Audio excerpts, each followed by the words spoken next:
Hello, welcome to Coffee Plant Review, where we review a book. So, Yes. I'm Sam, And I'm Maddie. and today we'll be reviewing The Giver Yay. by Lewis Lowry. Yay. So, let's just jump right in. Maddie, you want to read the first bullet? Okay. So the first bullet is plain be sus. So we're kind of relating that to the plane in the beginning of the book where Jonas is talking about how a plane was flying over the community in an area where usually planes aren't supposed to be, and how everyone found that frightening, I guess. And he was talking about like precision of words, I think, like using precise language. And Yeah. yeah. Yeah, so like a lot of it is about like this community just being like really strange in a way. Like it's supposed to be the perfect community and like a utopia, but like in the beginning with this plane, it automatically makes it feel like eerie cuz like why is there just like a random plane landing and like nobody really knows what it is? And Yeah. that just makes it weird. It's just like something's not quite right. And like everyone would probably know like the plane if it was their plane, but like maybe it's not their plane or maybe they just haven't seen many planes before. But that's kind of weird. So, Yeah. It's kind of weird. Okay. And then I'll go to the next bullet point unless you have something more to say about that. No, I don't have anything more to say about that. Okay. So let's just go to the night crew. The night crew. So, yeah.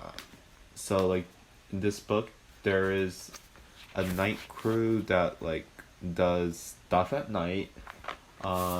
In this book, in this context, they're talking about a night crew in the nurturing center, where they like watch over the children at night to make sure nothing bad happens. Mm-hmm. So this night crew generally it's like not a job people want. It's not like a bad job.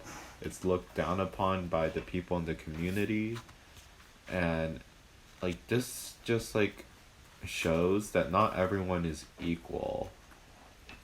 Like this utopia that just seems like a utopia, like people look down on others like any regular society. Yeah. It's kind of like the labor jobs, and yeah, kind of the jobs like nobody else wants. Yeah, they were the outcasts of society pretty much, and which is kind of sad. Yeah. Okay. So, yeah, so like even in a utopia, it's like there are outcasts. Like there are always going to be. And it just comes to show that you can't really get rid of it. So, Yeah. yeah.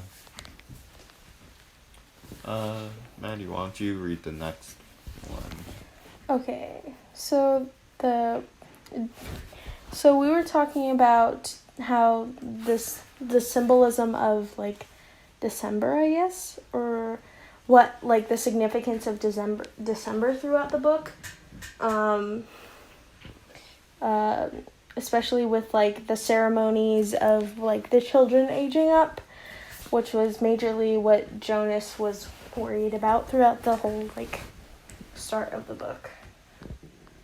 Yeah, because like traditionally December and winter that's like correlated with death, and like Yeah. in this context it's more like December is like maturity and growing up. It's like the end of the year and like a new year is coming, and that's what December is about. Uh So, like, the thing is, even though it kind of represents the same symbol, it's also different in a way where usually it's looked as like something morbid and something you're afraid of.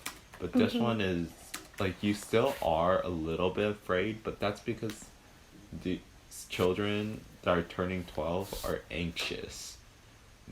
They're like, they don't really know what's gonna be in their future. Mm-hmm. And this is really like the smallest uncertainty they have, like, Yeah. or like the biggest one, I guess. Yeah, I Like feel most like. of them, they Mm-hmm. like know what their entire life is gonna be from this point on, and Yeah. it's like, yeah, so they're a little bit scared, but also at the same time they're excited, Mm-hmm. and it's really like a point of excitement for everyone else too. They want to see what all the children are gonna do. Yeah. Um. Yeah, because pretty much that ceremony, like you said, it decides the rest of their lives, and for some people, it's pretty like stressful. Stressful, if it's the right word. Whereas like people like maybe like Jonas who aren't sure exactly where they're gonna get, or like people like Jonas's father, where he like knew exactly. I feel like that's the biggest kind of milestone in the lives of the people in that community, because it kind of decides how they're going to be treated and stuff for the majority of their life. Yeah. Apple. Ah. Apple. So, about the apple. So, what happened in the story was like there was one day where Jonas had an apple and suddenly the apple changed. Like it looked different in a way, but the shape was still the same. Mhm. And later on it's revealed that he was starting to see color. He started seeing the color red. Mhm. So when he saw the apples actually like he was seeing red, and that when you're reading the book it is a little bit confusing because you're just like the apple changed, like how did it change, like you're just like did the apple morph or something, like you didn't really think it was color, at least most people when you read it for the first time, just like oh the apple changed, so you don't know how, like does he have some super ability, and it's Mhm. later called like seeing beyond, and Mhm. that still doesn't give us too much. It's like it sounds like some kind of superpower. And maybe that's like a commentary on life where like having the ability to see color and like see all of these things, and like even hearing, like hearing music and stuff, feeling like everything, it's something that we should all cherish. Maddie, Yeah. do you have something to say about that? Yeah, I feel like it kind of. Okay, I agree with you in that like it gives us something all to cherish and stuff. I feel like the representation of color in people's lives is kind of important, and I feel like the development of him seeing like further and beyond through the color kind of helps like showcase to us like how much he really is seeing that's new in his world, like throughout his gaining of the memories later in the book. Yeah. Okay. Next bullet point. Maddie? Yeah, so next is Gabriel's eyes. So Gabriel's eyes in relation to Jonas's. So Jonas and Gabriel have light eyes, which is apparently a rarity in the society, and as we find out when like Lily points it out in the beginning, and we're kind of told that like they kind of represent like mirrors. They kind of look like mirrors because, like as we've previously learned, they don't really actually have color in that world. So it's pretty much just light versus dark, and the eyes are really reflective. Yeah, and to add to that, like with the mirrors, there aren't really many mirrors in their society. Like, they're just not common things. So you usually don't see yourself. But I feel like when Jonas is looking at Gabriel, he sees a bit of himself in Gabriel. Like, Yeah. how Gabriel was, like, with the eyes, they have like the same kind of eyes, and that makes them like just more similar in a way. And it's like a connection that's different than other people in their community, and their community doesn't like things that are different. So this really like establishes his connection with Gabriel as something different and unique compared to everyone else.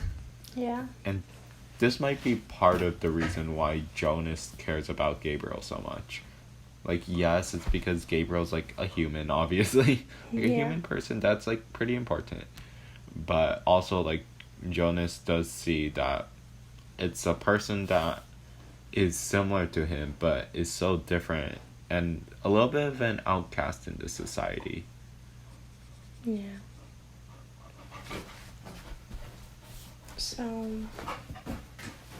and then the next bullet point is about age not mattering once you get past the age of 12.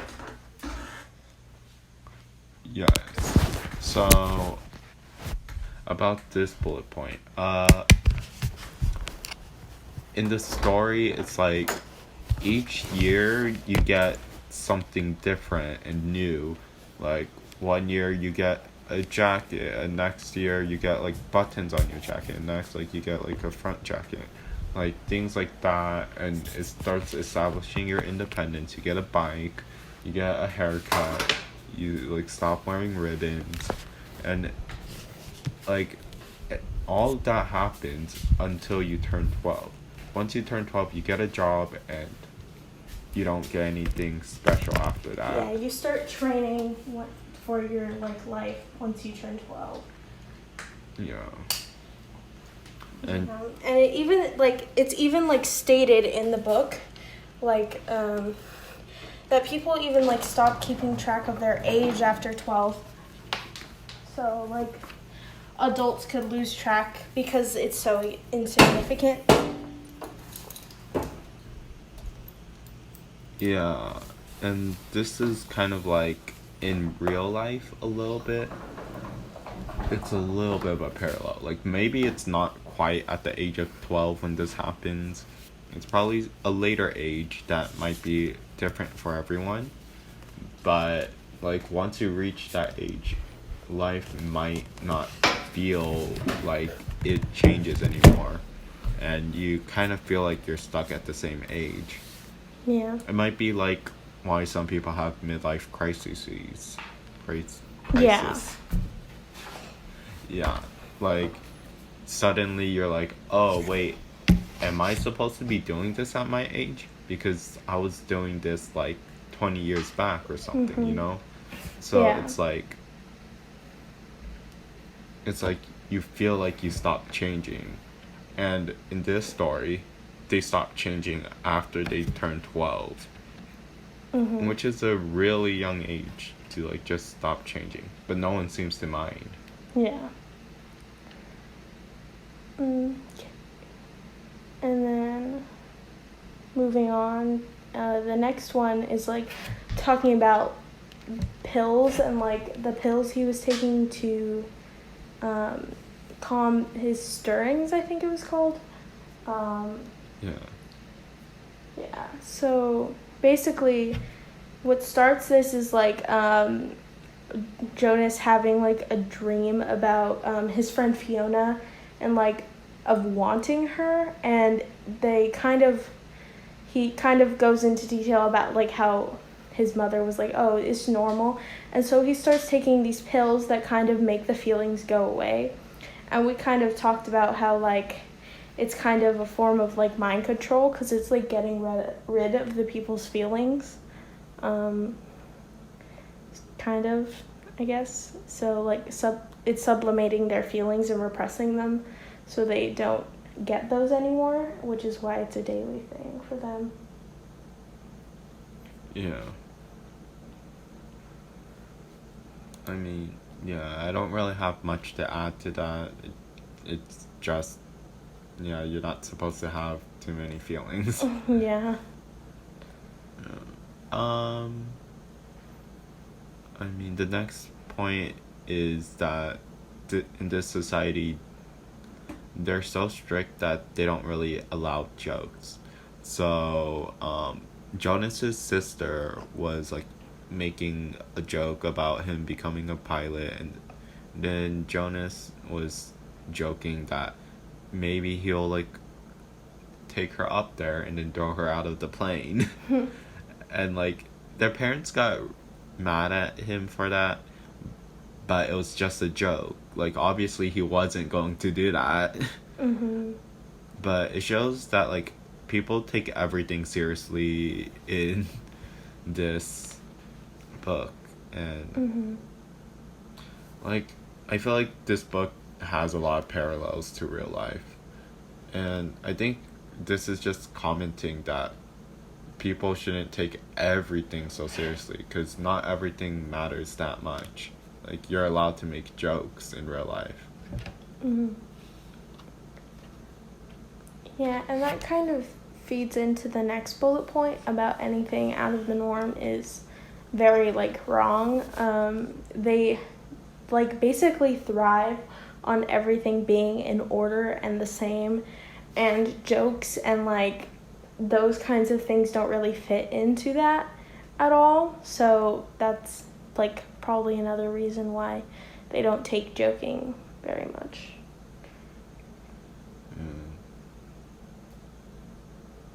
Okay, next point.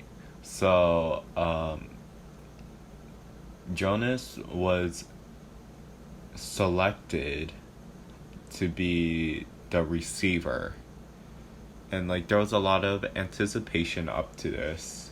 It really singles him out because all the kids were getting their jobs in order, but then they just skipped him and he was just so confused. And back to like being with the norm. Like since it was something different, suddenly he was an outsider. Like people started treating him differently. And like he didn't get to choose his job, it was chosen for him. So that's also like he doesn't get the freedom that most people get in the real world. Mhm. Yeah, like with the changes with him getting that job, yeah, like they even say like he deserves a greater amount of respect because of this like job that very few people get the actual chance to do, especially with like what happened with the last like girl who was chosen to get this job. Like for example, the rules he has for like his training where like he's allowed to lie and be rude and he isn't allowed to talk about anything that happens, which is really out of the normal for what happens in that society, because lying is like really not allowed. You're supposed to be really precise and really forward with everything that's happening. Being rude is not accepted. You're supposed to apologize like very formally for everything you do wrong, and for keeping something a secret is very out of normal because usually they tell everything in like from from their dreams to their feelings throughout the day. Yeah. Okay, so moving on. Change in age has physical representation throughout the book. Like,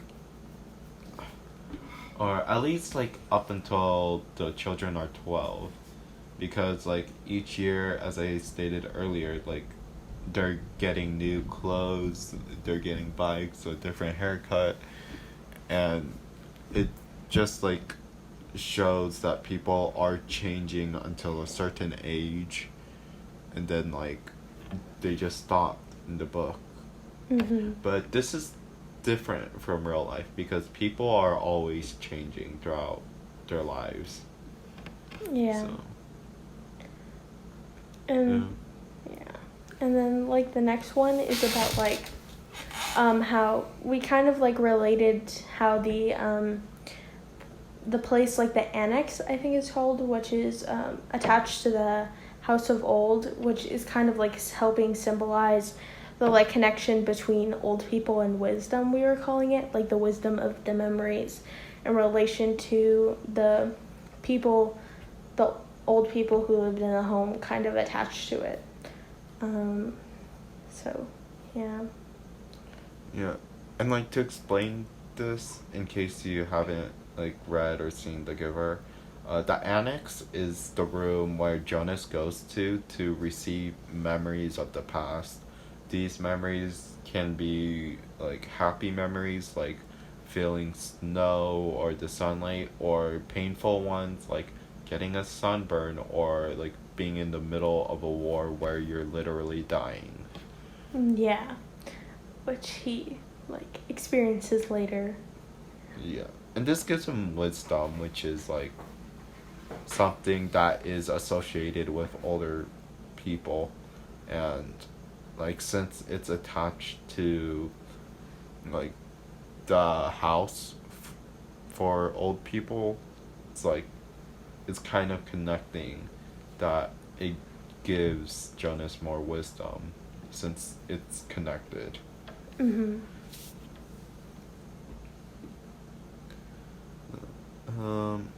And in the place, in the annex, there are lots of books in the room.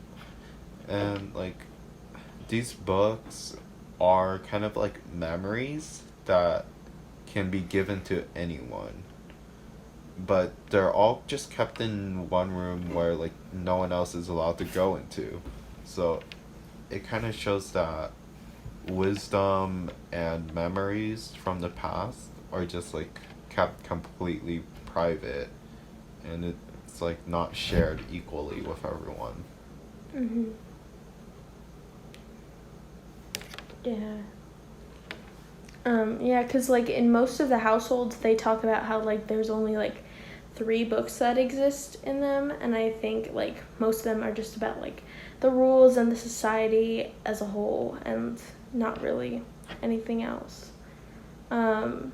But the next thing is like talking about his first memory that he like receives from the old receiver or the giver, and it's kind of talking. It's like him in the snow with a sled, and it's kind of going along with that theme of winter and like cold with the December, the feeling of December, whereas like you can't really feel the cold and winter of December because of the climate control in that area. So he feeling snow for the first time was a very new sensation.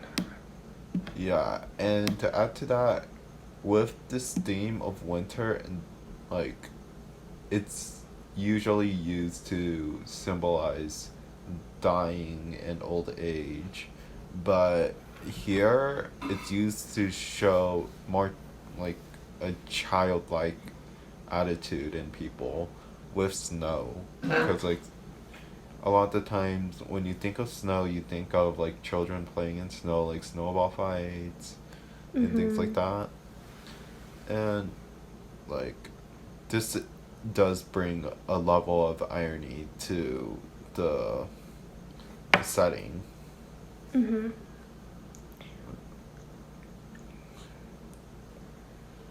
Uh, and with these memories, they also like show how later on he does get bad memories of like war and stuff. But he also gets a bad memory of being in a sled but crashing and hurting himself. Mhm. So since these kind of memories were taken away from everyone, like even though they took away the pain, they also took away the joy of feeling snow. Mhm. Yeah, and then like going on to that, there was also like um yeah. So moving to the next bullet point, there's foreshadowing. We found foreshadowing in like the dream that Jonas was having, where it's like kind of showing a destination like that he doesn't actually like know where it is, and will like eventually like see that like it's going to show up later in the book at the end, whereas like so. Yeah. So like with this destination, it's like super unknown, and yeah, it's like you don't really know what's gonna happen in the future, and it's like the most uncertain for Jonas at this point. Um. So choices. Never heard of her. Who is she? Yeah. So yeah. Yeah, we were. You wanted I don't you know. want to talk about this one? Sure. Maddie? Sure. So we were kind of relating choices with when Jonas is first learning like the different colors, and he's like, "Well, if I know all these colors, can I like choose between them?" And he's like, and they kind of explain like the differences of choices, and that's kind of why they got rid of colors in the society, because they didn't want people to start like making certain choices for themselves. They wanted control, which kind of goes with the control of like the pills and the rules and like everything else. So yeah, they don't really get choices in that society. It's more like they just have to do what they're told. Yeah. And Jonas also being part of the society comes to a realization that choices cause pain. So he starts thinking, oh well, if everyone was able to make choices, what if they make the wrong one? And like that is something very real in society today, where people are able to make choices, and oftentimes people do make the wrong choices. However, we learn from them. And that's the thing that Jonas didn't really ever get to do, because in this society they don't let people learn from their mistakes. They just aren't ever able to make them. And with learning and wisdom, you have to be able to make mistakes to learn. Mhm. And then the next one is happy can become bad. I'm still not entirely sure what you kind of meant by that, really. Like with the fear, I guess. Like the much spook without surprise. I'm not. I'm not sure. I don't don't know. remember what I was reading. I don't Happy remember can what become you were bad. saying about that. You were saying happy can become bad. I don't remember. We Oh. could just move on from that if you want. Yeah, sure. Okay, addiction. So, one of the rules earlier was that Jonas isn't allowed to get medication during his training. So whenever he feels painful memories, he's not allowed to take medication to subdue the pain. Mm-hmm. And I think this is partly because they don't want him to get addicted to drugs, because then, like, one doubt would be, like, a choice to, like, either keep taking them or try to, like, stop, and it's, like, not a good thing, and it's different, and, like, you just don't want that to happen. Yeah, I feel like it could also like impair his like decision making and like the decisions that they actually need the receiver to like help them on or advise them on. And like if he's addicted to something, like he can't help them as well. So, yeah. Yeah. Okay. Pain or suffer. You have Yeah. anything to say about that? I don't know. That was kind of just his memory of like him existing in the war and like him severely injured and he's helping this other boy who eventually dies. Yeah, and I feel like that was like kind of the most painful memory that he had like experienced, and it causes a lot of like pain for him later on, and like eventually we'll like talk about how like he becomes like more susceptible to like raw emotions. Oh. Okay. And after that memory, he gets memories of, like, a winter holiday. Maybe it was Christmas, maybe it was something else. But there are people around the fire in a family, and he started to feel real love for the first time.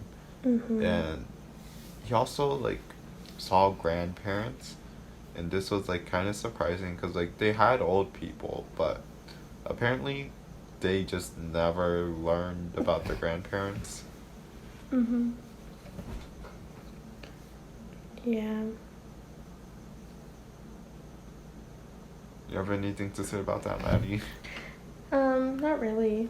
Um, it's kind of pretty self-explanatory, but like he kind of discovers like through this, like he like asks his parents, he's like, do you like guys, do you love me? And they're kind of like, that's such a vague word, and he kind of like discovers how like in their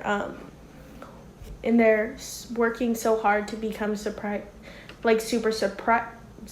precise in their word choices and their feelings. They're like leaving out the like certain feelings that like are vague because they actually say a lot with how vague they are, like how he was talking about love.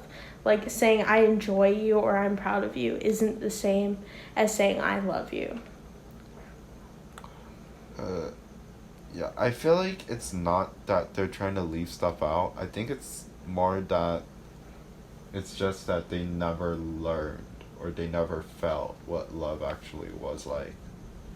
Like, they don't actually know what love is. Mhm. So, like, they think it's fake even when it isn't. Yeah.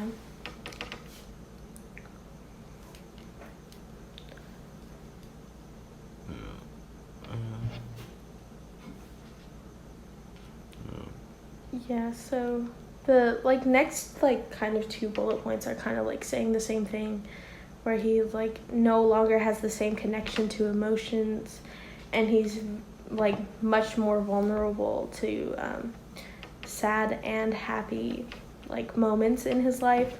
And this was kind of like around the when he was playing with his friends Asher and Fiona, like the war game, and he like almost starts crying because like of his like flashbacks like to like the war memory he was shared with, and he like kind of like understands at that point like, oh, they're never going to understand like how that's feeling, because he tries to explain it and they just completely blow him off. Mm. Yeah. Like, this does start making Jonas more of an outsider, because now he has all these feelings that no one else in his community has felt before. And it's like they just won't ever understand him because they just never felt those before. And like it really impacts his ability to socialize. Mhm.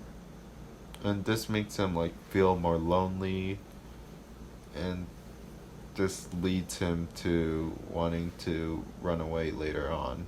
At least it helps the feeling of running away.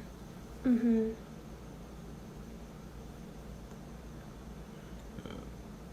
Yeah. Okay, and also the community is just full of psychopaths, honestly. Eh, Like all these kids are just like, "Oh yeah, let me kill you." Like they're like their games are like about war, and it's like, "Oh yeah, bang bang, you're dead." Yeah. It's like, "Oh my god. Calm Yeah. down." Yeah, that could put us into like when he gets to like see like the release of the baby, like that his dad did, and he's kind of like, oh, my dad just like killed that baby, and he didn't feel anything, and like he Yeah, just acts like it's normal. He's like, oh, it's fine. He's just being released. He's not. He's fine. yeah. And like literally his dad, because like Jonas was able to watch his dad kill the baby through like a camera, and his Mhm. dad was all like, "Oh, hi little baby here, like, oh, the veins in your head are not big enough, so No, or it's no, the he was like, the veins in your arms aren't big enough, They're so too I have to do it through small. your hand. Yeah, they're too small." And like And then it, like yeah, and then when he like stabs the baby, he's like, "See, wasn't that hard? Don't you feel better?" And it's like the baby's like yeah, dead. yeah, and then he's like, "Okay, time to go bye bye," and then like just throws him down a garbage chute. Like, Yeah. oh my god, that was like, um, Like, excuse me? yeah. And the thing is that all of the new recruits, like Fiona, like they're all being like trained in The like art of releasing this. Yeah. people, and they understand that it's literally just killing them, and they're just fine with it. I don't think they like fully understand that it's like killing them. But like if they do understand that, then they like it's kind of like messed up. Like Well, I think the father does understand it because he literally killed the child and threw them down a trash chute. So like, yeah, but he like acts like it's a ceremony. He like says it's like the ceremony of like goodbye or something. Like I don't know. Like he's yeah, like, but I "Oh, think that's I'm saying goodbye to it." And then someone comes and gets the baby and brings it to elsewhere. Like he's like words it in a way where it's like, "Oh, the baby's still alive. The baby's still a baby. The baby's not just a dead baby body." yeah, but I think the dad was like lying about that because his dad is actually allowed to lie. How do you know his dad is allowed to lie? Well, I mean that was like the conclusion Jonas was coming to in the book. Yeah, but that's never really proven. I guess so. Like he could have not been lying. He could have thought the babies that were living. Imagine if Jonas thought all of that, but really the baby was just like, I don't know, Sedated. put on, yeah, sedated. Sedated. And then like the trash chute just like went to like somewhere. Pillows. Yeah, just like a pillows. big pile of pillows. Yeah, and then like the baby actually does get like carried to a different community. Like, imagine if Jonas just ran away for nothing. Mhm. Yeah, and then like after getting that, like watching that video, he kind of like says he like doesn't want to go home, and like that's kind of like into like the next bullet point, like where he like slowly like develops feelings, so his like dwelling slowly becomes a home to him. Yeah, cause like before, he used to call his house his dwelling. Like, that's just what everyone called it, a dwelling. But as he started to gain feelings, he started calling it home, which has a very different connotation to it. Home is more like a place where you care about. Like, you care about the people there, you care about, like, stuff. It makes you feel safe. Mm-hmm.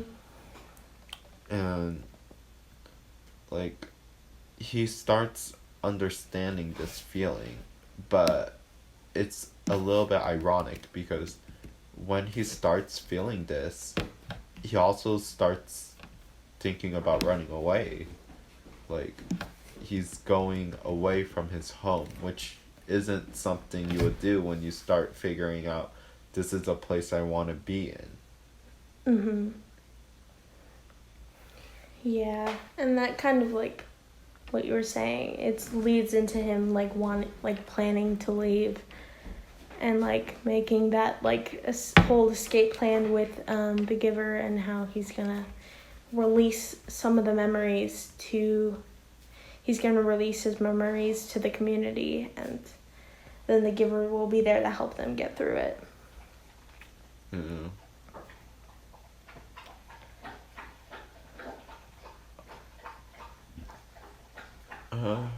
And like near the end, the giver also alluded to himself dying because he said, I would help them and then I will be with my daughter. And his daughter was Rosemary, which was the last receiver that decided to just like end her life basically by being released. Yeah, and she even like So, did it herself. Yeah. And she knew that like being released meant she was gonna die. Yeah. So yeah.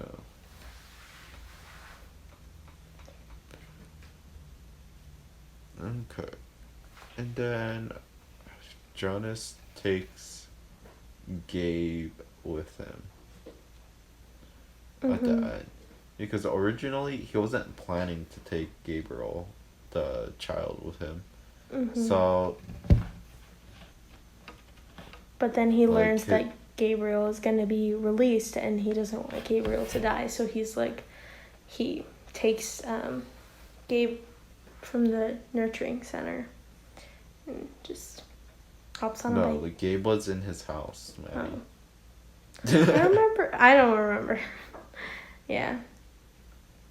I'm pretty sure like Gabe was just like at their house because they were taking care of him. Yeah, but I thought he was moved back to the nurturing center because they were gonna release him. That's like how he found out, because they were like, I don't remember. But that's what I thought. That's what I thought that happened. They're going to move him to the nurturing center to release him, but they never did that. And that's how he was able to grab Gabe and put it on his dad's bike. But I thought it was because... Never mind. It's fine. Whatever.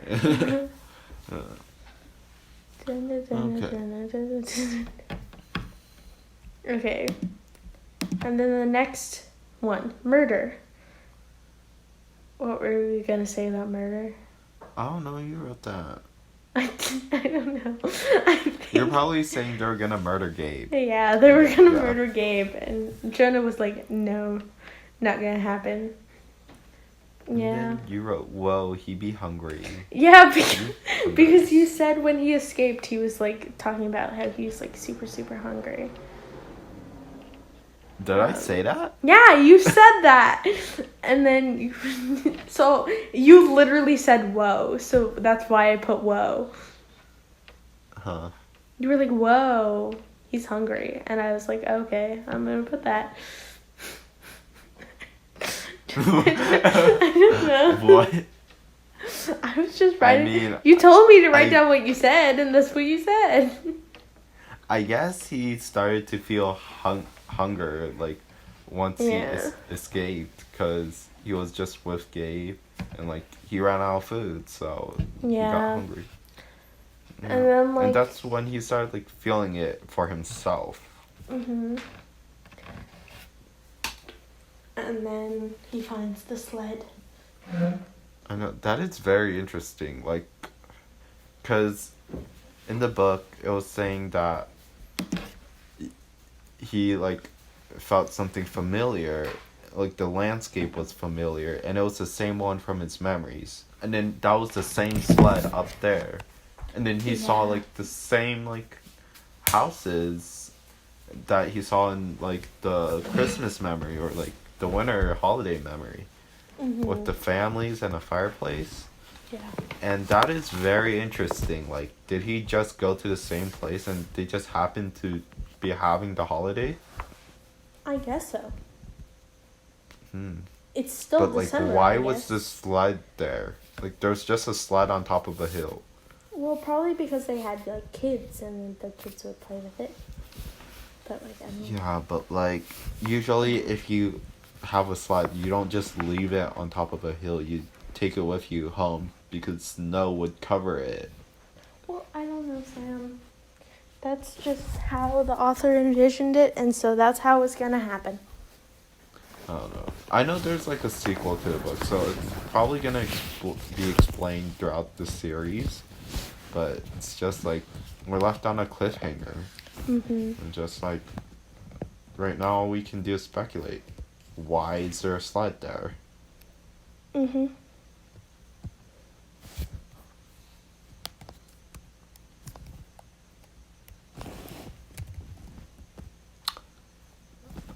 Okay, so that's the end of the podcast. Yeah, outro, ha ha ha. We're not gonna put music. So, Yeah. Lovely. Maddie, what are your social medias? Well, the podcast social media is at coffee_plant_SM. That's our Instagram. And then my Instagram is at bootbank. What's yours, Sam? Oh my god, mine is @SomeChow, SOME_QIAO. Yeah, go follow us on our Instagrams, I guess. We don't really have any other social media. Yeah, not really. Yeah. Yeah. So like, if you want, you can do that. Yeah, I feel like Miss Salvador is the only person who's gonna be listening, but like, Yeah, I don't know if probably. she's gonna be listening to everything, because this is like Kind of boring. 48 minutes. Yeah. Oh, yeah. Kind of boring. It's 48 minutes long, so like, Yeah. you probably okay. don't want to listen to the whole thing. Yeah, it's okay. Yeah. So, Bye. bye.